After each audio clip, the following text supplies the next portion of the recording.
What's going on, guys? Just wanted to make a quick kind of video review of the T-fal OptiGrill. I've basically grown up probably the past, I don't know, 5, 6, 7 years using George Foreman grills, which were great, for their time, but just kind of always fell apart. Got a little more difficult to clean. What I would notice is the grill plates, like after cleaning them, if you used anything, even just sort of like a Brillo paddish fabric on the grill pads, they would basically get destroyed. You pretty much wear down the material that's used on the grill plates.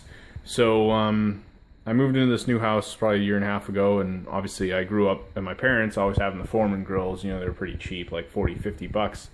And T-fal came out with this grill, I want to say a year and a half, 2 years ago. Hasn't been out that long. It is fairly new, but I did want to give a little bit of a review, talk about it and why I love it so much.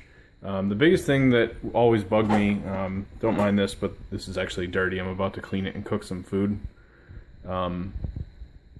It's really easy to take these on and off. There's basically a button here that you can push, and this will come right off, and it's fairly stable. I mean, this isn't very loose or anything like while it's hooked up. On the old Foremans, this would be kind of loose and like rickety, and I mean, this has got a little play, but it's not enough that, I remember like I would slam the thing down on the food and it's almost like the grill plate's gonna come off. Like, it was just not very good. It does have the grease trap, which normally with the Foremans you'd have like a tray and you'd basically have to hold it here and it would just sit right underneath this. This one actually, like, if I take it out, it's sort of, if you might be able to not see it that well, but there's a piece in the back here that actually goes in, so it's very secure. It's going to be a lot easier just to kind of keep an eye on this, and then obviously you got the typical grease trap here at the bottom. All the grease is going to come off the food right into that. In terms of the features, I guess I'll kind of talk about this. I mean, it's just a grill. There's not really much to it, but one of the biggest things that I always hated was, if I wasn't going to be cooking very recently, I would end up putting chicken or steak or whatever like in the freezer. And let's say I'm going to go over the fridge here.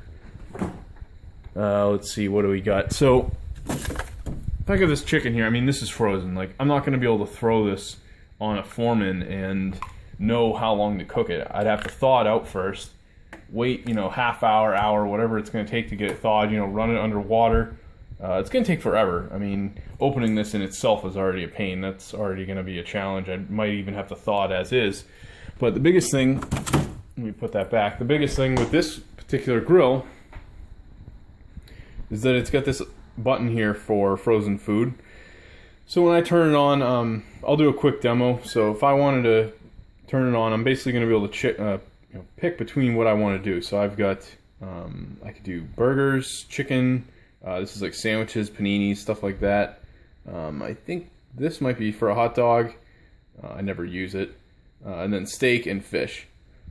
So beyond that, really if I wanted to do, let's say I want to do that frozen chicken, I could do chicken, and then it's just going to come up like this is already, if I hit OK, it's going to start preheating. But if I'm going to do the frozen stuff, I can hit this frozen button, and it's actually going to go through a longer process for the cooking time. This is really easy to figure out. I know, just reading some reviews, some people might have been like disappointed with the way things came out, but if you follow the directions, I mean, this thing will cook pretty much perfectly every time. It's got a little indicator here that in a circle for different colors.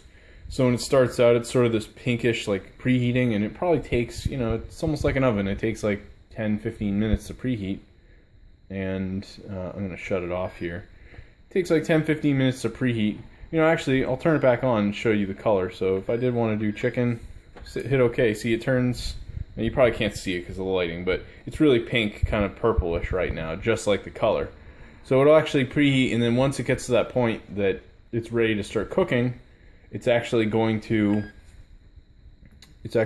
turn, kind of these, like, I guess it kind of turns into like a greenish yellow color here. Throw the food on, it'll go through, and as it goes down, you might not be able to see it that well, but basically it says preheat, and then it says start of cooking, rare, medium, well done. So if I was doing, steak, and I didn't want it to be well done, you know, maybe I want a little pink in the center, I could just wait till it gets to the medium orange color and then just take it right off. It's very easy, you know, in the middle of cooking. Usually what I do is I'll lift it up and, you know, after I've kind of gotten it going for a little, then I'll just take some seasoning and put it on it, salt, pepper, whatever. That's pretty much it. This is something that I'm probably going to be using a lot. I know you could be just finding this review because you're interested in this grill, but the reason I made this video was I intended on using it during my 30 Days of Discipline program. If you're not aware of what that is, it's basically a program that requires healthy eating and following some other very strict guidelines for 30 days. So what I plan to do is use this quite often to sort of prepare my food and make it easier for me to eat healthy during the next month. Talk to you later.